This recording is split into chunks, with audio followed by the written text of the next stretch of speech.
my loves. Hello, hello.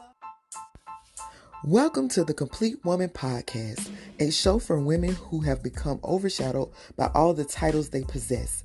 I am your host, Coach Toya Kite, relationship and life coach. Join me and others as we take a look into the real, raw, and uncut reality of being a woman. Superwoman, get ready to take off your cape. Yeah, it's hard. Trust me. I'm supposed to be at a football game today and in the track meet too. I'm like, where I'm supposed to be? Oh, I gotta go get Kennedy. Got to. Now I'm rushing. Right. Dang, man. Ooh. So it's crazy. It's hard. And one thing I just, my biggest thing to tell people as somebody going through it, it's just, you know what? Learn how to live. You learn how to live. You definitely learn how to live, but embrace it. You know what I'm saying? And my new thing, as I've been trying to do, is being more intentional. Being intentional about everything I do. And then also, stop taking things for granted. Stop. Like, people always say, oh, I love them. Oh, I'm going to do this later. You don't know. Tomorrow is really not promised. Listen. It's not promised. Like, I had an aunt, like you said, she got diagnosed in 2020 around the same time I did. But nobody knew. They didn't tell nobody. But she refused treatment, and guess what? We just went to her funeral. She just died. And it's like, So about last month, beginning of this month, actually, a friend of mine treated me to a trip to Jamaica. She knew I know, right? Come on, friend. She knew everything I was going through, and she was just like, I just want you to come. So I went for a week. And while we were there, I didn't stay in a resort. She had a house over there. So I was staying amongst, I lived there. So I was eating like I lived, like a native Jamaican or what have you. And the food it wasn't like American food, but it was different. It was good. Oh, yeah. And so we went to see a herbalist while I was there. And so the herbalist, she was telling me so much, giving me different things that I need to start adding to my regimen. And I'm thinking, like, this stuff nasty. Like, okay, have you tried that sea moss? That stuff disgusting. I don't want to, because I've heard that it's nasty. So if they do it right, and that's why I had to come back to America with the stuff, so somebody can Americanize it for me, because the Jamaican way, I love Jamaicans, but that food, oh my God, she gave me a detox. I was drinking dirty water. Wow. But she was basically telling me a story how a lady from America came over, and the doctors basically had sent her home to die. They told her, the cancer had to spread to all her organs and everything, and they had no hope for her. Yeah. She came over there, and she just said, I gave the lady some rhubarb tea. She said, just the rhubarb. And she said, I told her to drink it every day. Now, that stuff nasty. But she said the lady did it faithfully every day. Sometimes she did it twice a day. But again, that lady was in a serious situation. Yeah. I told you you're going to die, and this is your only possible option. She did it every day. She said, like, 2, 3, 4 months later, the lady came back and told her she went to the doctor and it was gone. But it wasn't just, and this was what the herbalist said. She said it wasn't just the tea that I gave her. She was like, it was also because this lady was very spiritual. I also told her to pray. She was like, because of course it was God's doing too. Yeah. It's all about what we put in our body. I mean, it is. It really is. Yes. She said, like, do you see or hear about really cancer in Jamaica or in a lot of these other countries? She was like, you really don't. So I'm trying. I ain't gonna lie. I'm trying. It's hard for me to change what I eat. Because, I love my crabs. I love my soul food. I'm trying. I understand. I'm trying. I'm getting better though. I don't eat fried food as much. I really don't. Yeah, I don't either. It is really a lifestyle change. That's why I say people just don't get it. Like, I was talking to another young lady, and she does nutrition, so she helps people with their eating and to adjust. And she said, not only are you dealing with being sick, You're dealing with the medication. You're dealing with the injections, everything. Now you got somebody telling you to drink and eat some nasty stuff. What you're not gonna do is push me over the ledge. Like, I'm already going through all of this, and now you're going to eat something nasty too. Right. Right.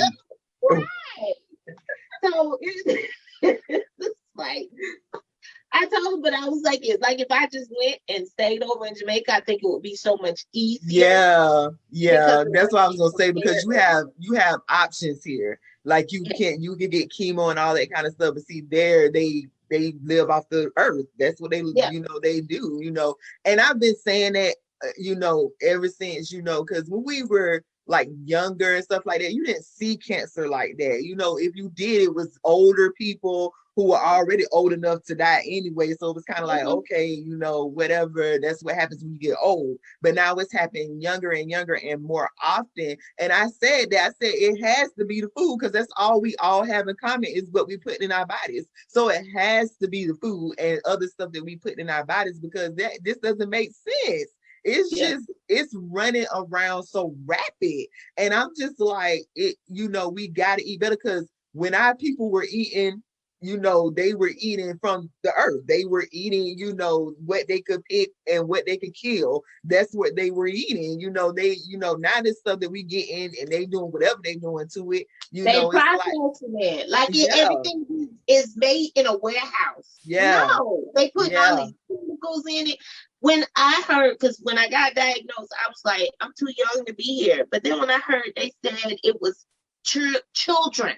11 years old with breast cancer and stuff. I'm like, are you serious? Are you serious? And I'm sitting here. I was going back through some pictures the other day, and even like the resources and the services that are available to women of color.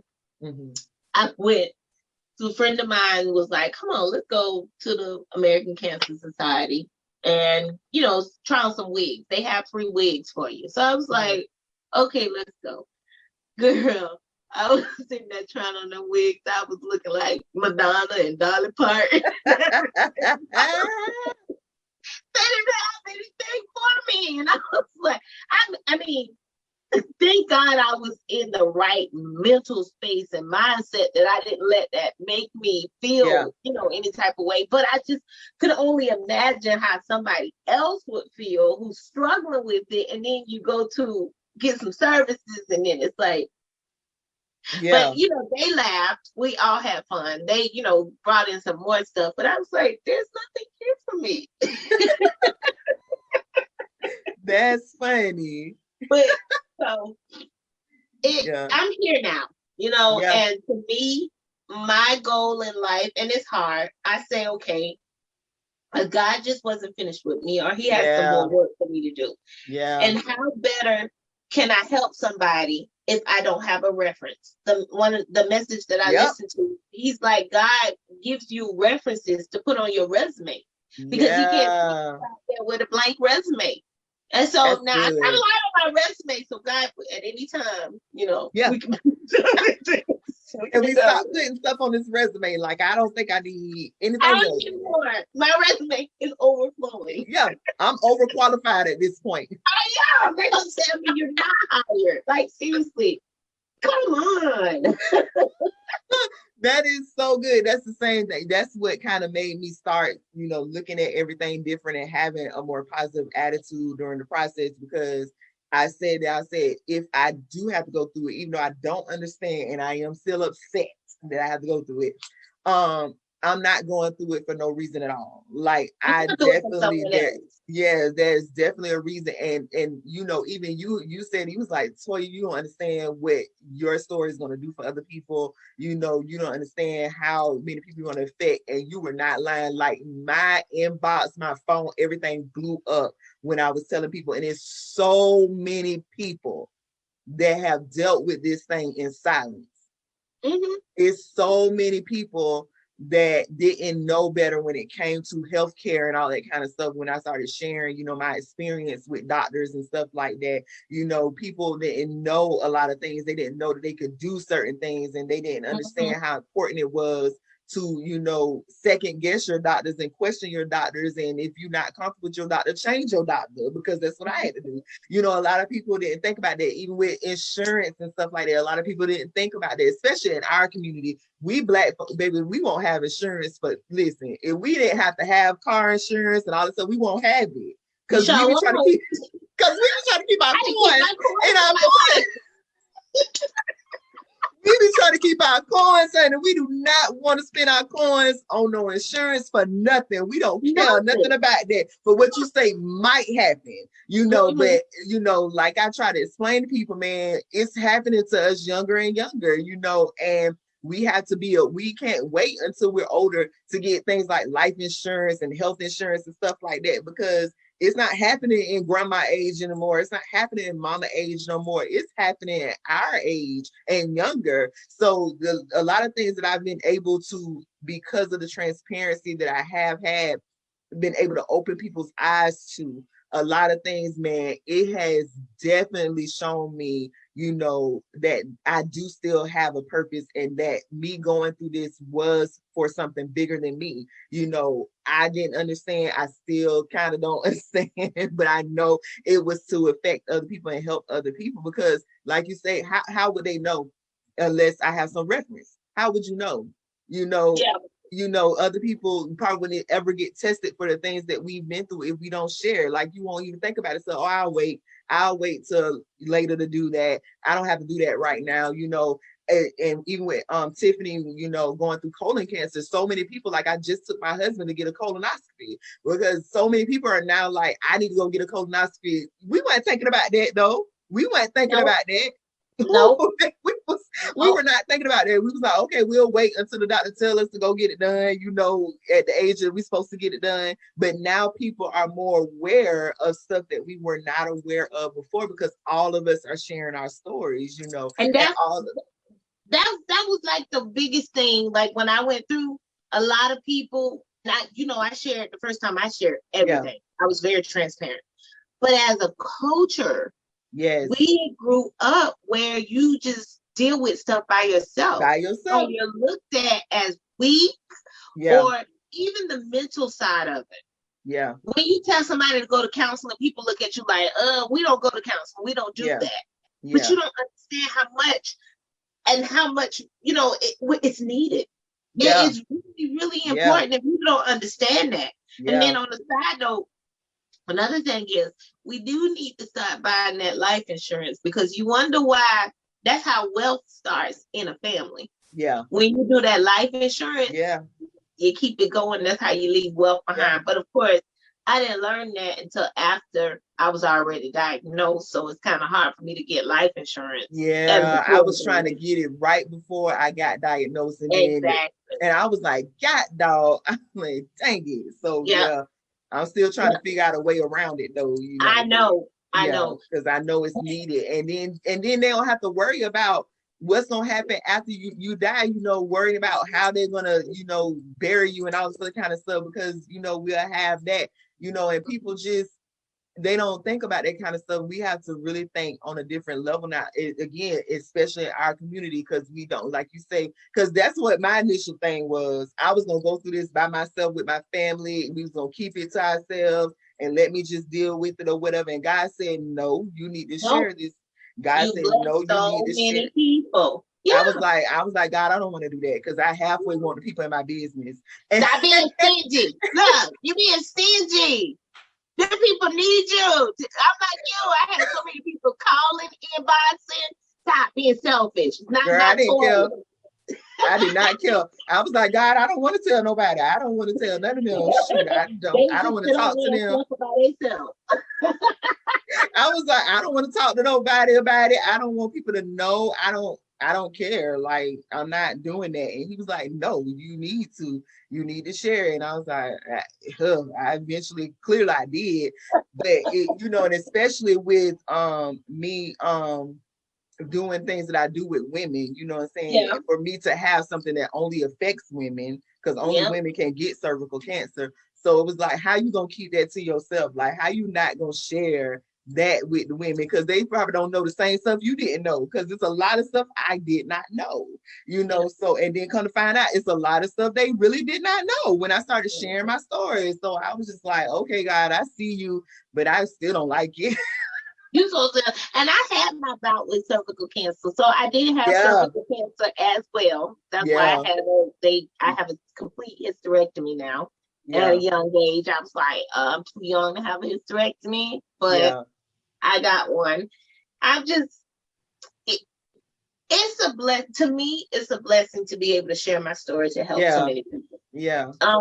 Right afterwards, I know I have a slew of people who I have helped, and now that I'm going through it again, they're like, hear from me. You know what I'm saying? Because now they get it.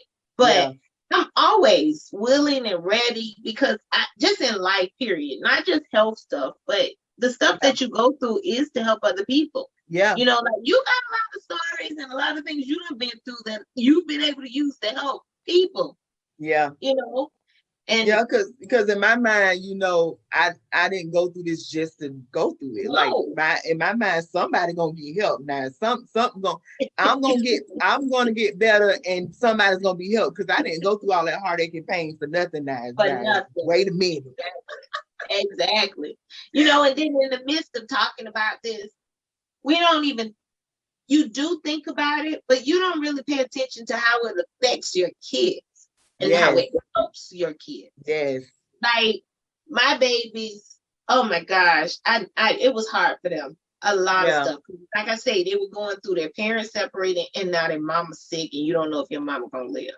And Kennedy was too young to really figure everything out, to know anything. Audrey probably was the one that was affected the most.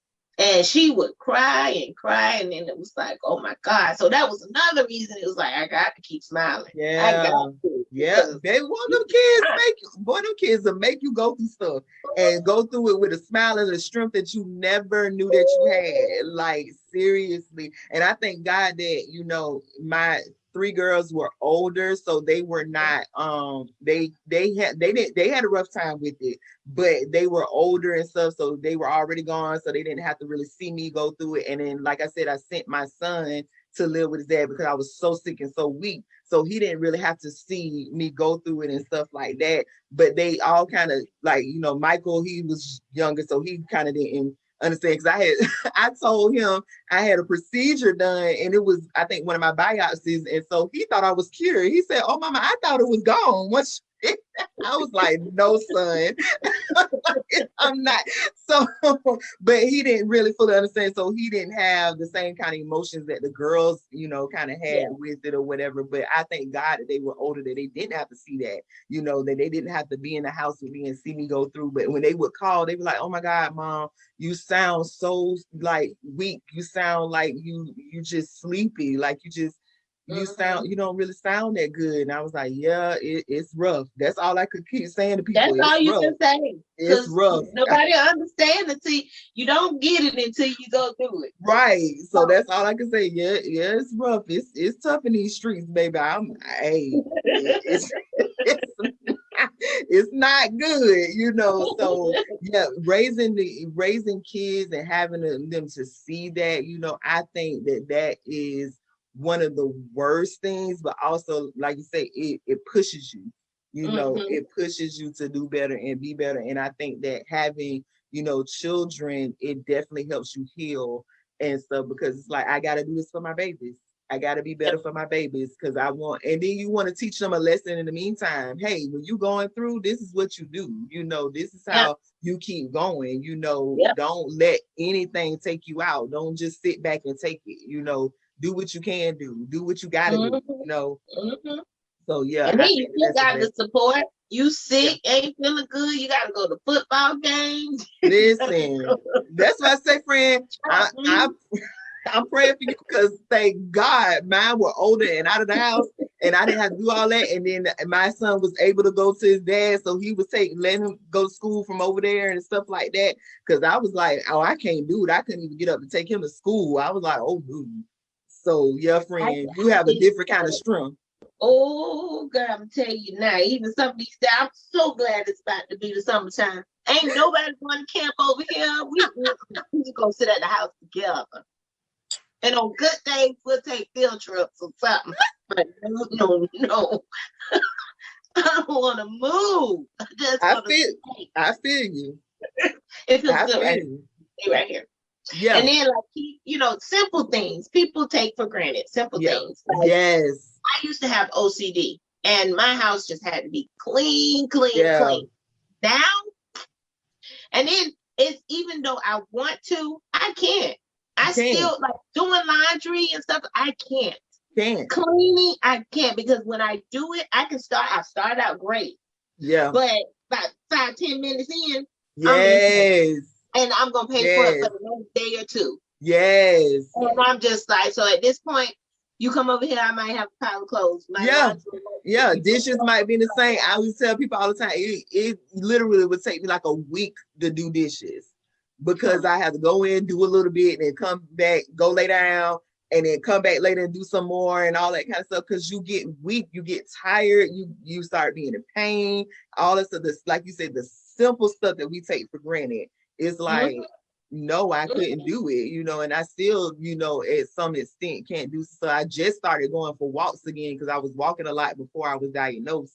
But I just started going walking again and stuff, and I'm able to walk at least 30 minutes without, getting, weak and stuff like that. So I thank God for that, because it was a point, honey, I could barely walk to the bathroom without feeling like I was going to pass out. Exactly.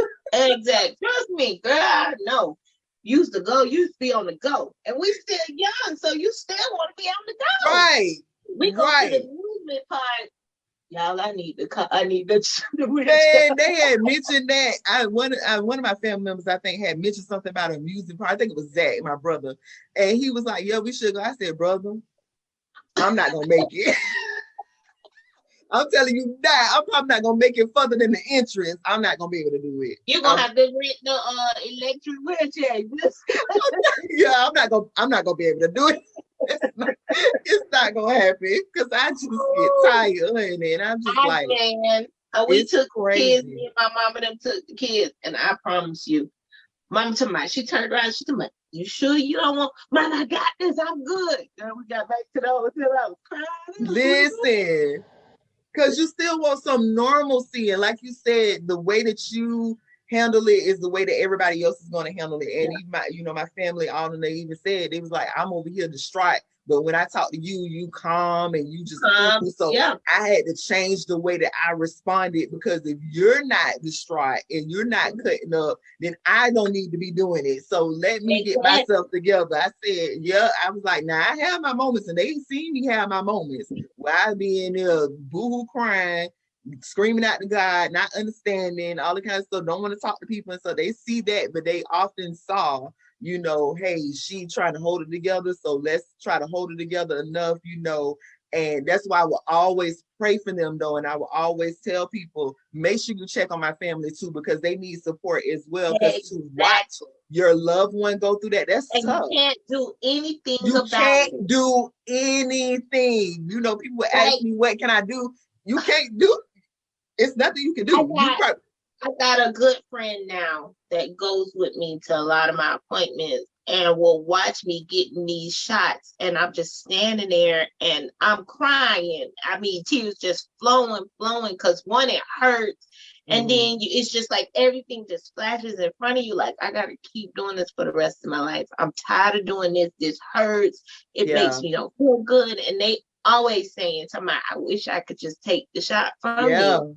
I wish I could, but then they have to sit and watch, and it's like it's hard for everybody involved. The person going through it first and foremost, but then the family, the mothers, because I couldn't even imagine having to watch my kids. Listen, I felt so bad for Phyllis. I felt so bad for my mama. She really. My mama is, her and Lolo, they the same. They real strong, and they don't let nobody see them weak. Baby, you barely gonna see them cry. So my mom had a rough time, and I was just like, I get it, because if one of my kids came to me and said, shoot, I don't even like my kids to get their feelings hurt. So you talking about going through an illness? I was just like, I know it sucked for my mom to watch me go through that. That's why my mama told me I gotta call Phyllis. Yeah, you do. Yes, because it was tough for her to watch that, because it was just like I felt so bad, like as a mother, I felt so bad for her, because I was just like, to see your child going through that. Like, my mom is literally like, I would be in the bathroom crying, and she would literally bust in the bathroom, try to figure out what she can do in her ability to do. And I'm like, Mommy, you can't do nothing. Like, it's nothing you can do other than they've already given me the meds that I need and told me what I need to do. You can't do anything, Mama. I'm sorry. No. But she wasn't trying to hear that. She was like, no, what can I do? What do I need to do? What we need and to do? You gotta understand, it's gonna be snapping on both sides. It's gonna be snapping on the person who's going through it, they're gonna snap. And then the parent or the caretaker is gonna snap because there's so much stress. Yes. One thing is not another. So I tell you, it's a stress. But all in all, it's a journey. It's a beautiful journey. It does, and then I know that doesn't make sense for me to say it's a beautiful journey. Yeah. I say it's a beautiful journey because it opens your eyes to what is important in life. Yes. It really does give you a different outlook. It does give you, it makes you live differently. And a lot of people don't get that. When I say, come on, let's go, I want to go now. And they're looking like, well, we need to plan. No. You ain't be able to plan it. No. If I say you want to go now, trust me. Either you going with me or you finna get left. You gonna get left. Because I can't. Because I'm gone, baby. I'm gone. Because I had already made my decision to go when I came to you and said something to you about it. So if you weren't ready to be on go, you better be glad I even mentioned it to you, because I see your picture, because I'm gone. I'm out. I mean, and people don't get that. Like, I'm real straightforward. I'll sit there and say, we can plan for next month, we can plan for next year, but you don't understand, my days are numbered because of what I'm going through. Yeah. And I know I'm gonna go in God's time and period, point blank. Right. But because of all of these chemicals that they putting in my body, our bodies aren't meant to handle. They are not meant to handle that.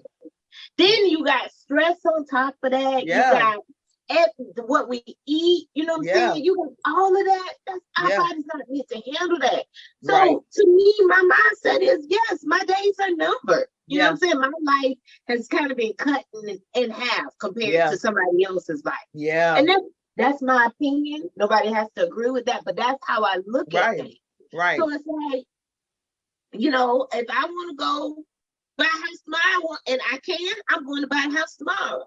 If I can go get on the boat today, I'm going to get on the boat today.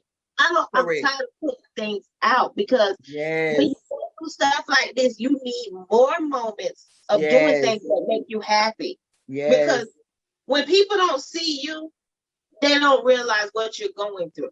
And depression, when you go through this stuff right here, depression is serious. When I say serious, it's real. Yes, it's real.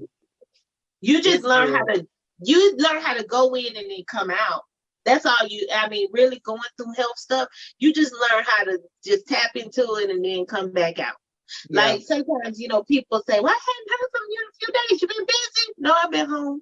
Yeah. What you been doing? Just want to rest. Just want to be to myself. Yeah. And a lot of time, and then I'm going to tell you, I tell people all the time, just because you got somebody who don't ask for help, that doesn't mean they don't need help. Most of the time, the ones that don't ask for the help are the ones that need the help the most. Absolutely. It is not pride. I tell people to stop saying it's pride. It's not pride. Yeah. It's more so you don't want to be a bother to no one. You don't want to be a burden. You don't want woe is me. That's not my story. And I don't want people to feel that way, but it's like it is that way. Like I told you, I'm not working. But am I gonna put out there like I need help? No, I'm not. No. I'm not. But I need help? Heck yeah, I need help. Yeah. But it's just, I don't want to bother nobody. And at the end of the day, especially people who know what you're going through, you know what I'm going through. And if you want to help, I shouldn't have to ask you for the help. I shouldn't have to ask you. It should just be natural. Yeah. And so, like I say, you learn a lot when you go through this. And it takes nothing to reach out and say, hey, how are you doing? How you feeling? It takes nothing to do that. Yeah. And that's why I say, just like when you know somebody going through something, don't say what you need. Just stop over and say, I brought this for you. Yeah.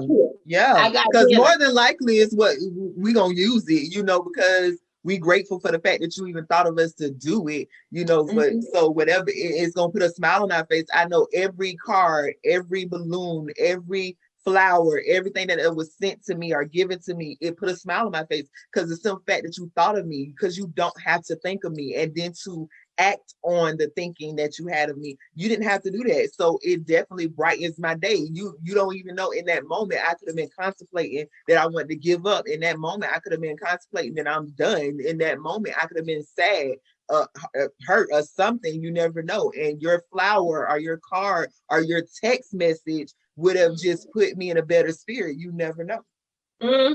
Exactly. So just do it. Just do it. It's the little thing. It really is that makes, that can be the difference between me going to lay in my bed and stay there all day. And me actually getting up to be productive. It is. It is. So true. So true. So what is next for Monique Denise? So of course Monique Denise is just trying to take her music to the next level. I released Journey.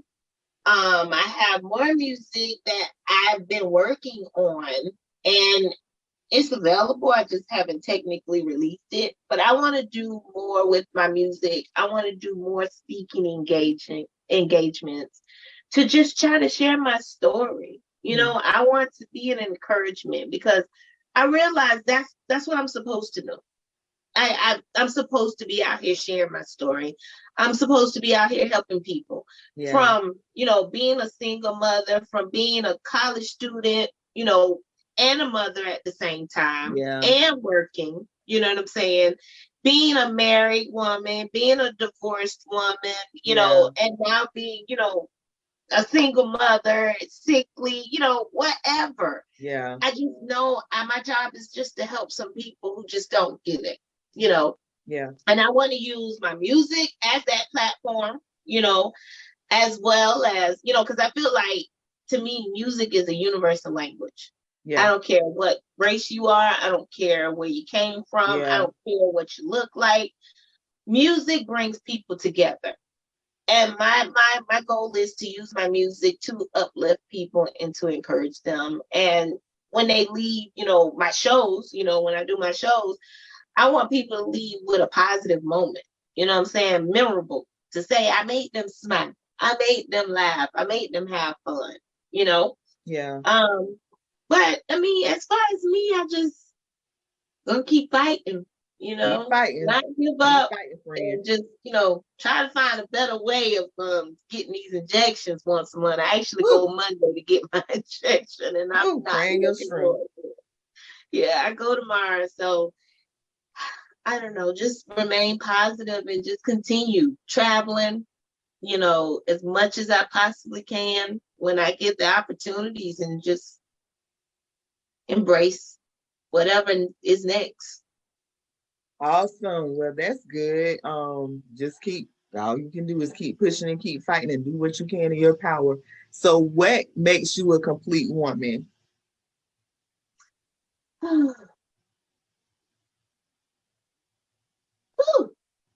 I don't know, everything we talked about. I mean, of course, my kid, my health, but that I'm understanding, and I'm open-minded. I like to think outside the box. And to me, you can't stay in the box.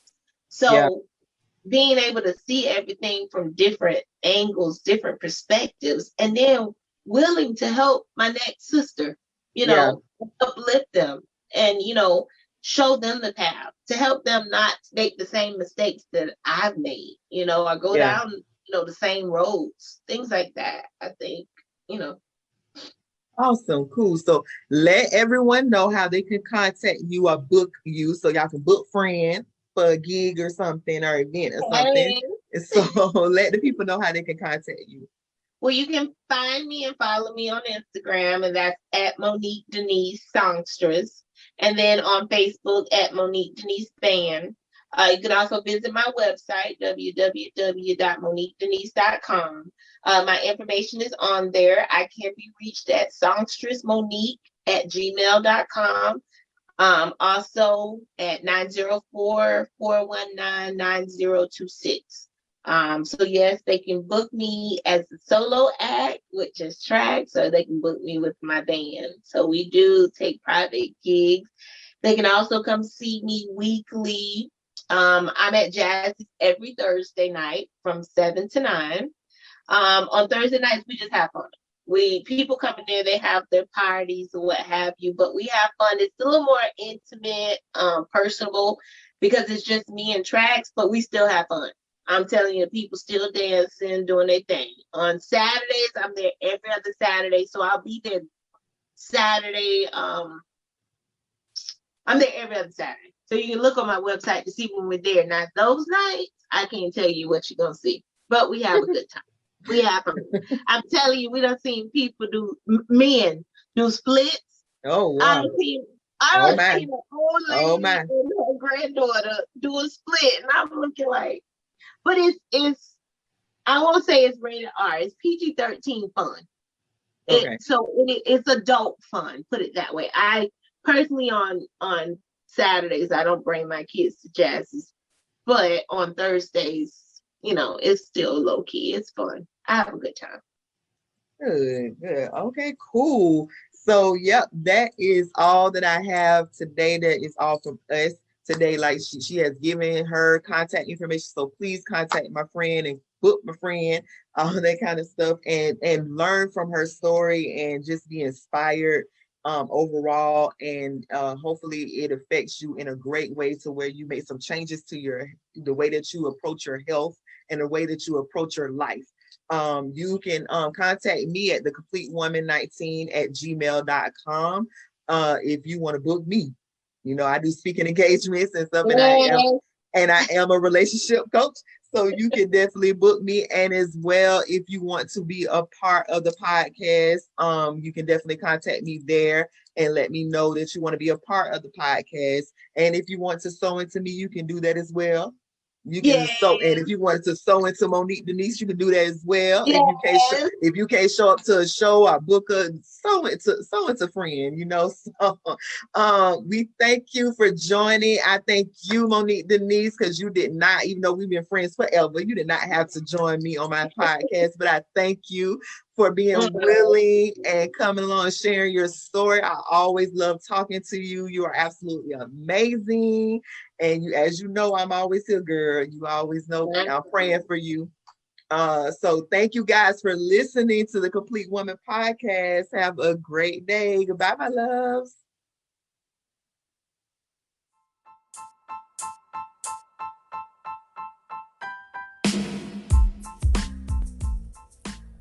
Thanks for joining the Complete Woman podcast. I pray this was life-changing and that it empowered you.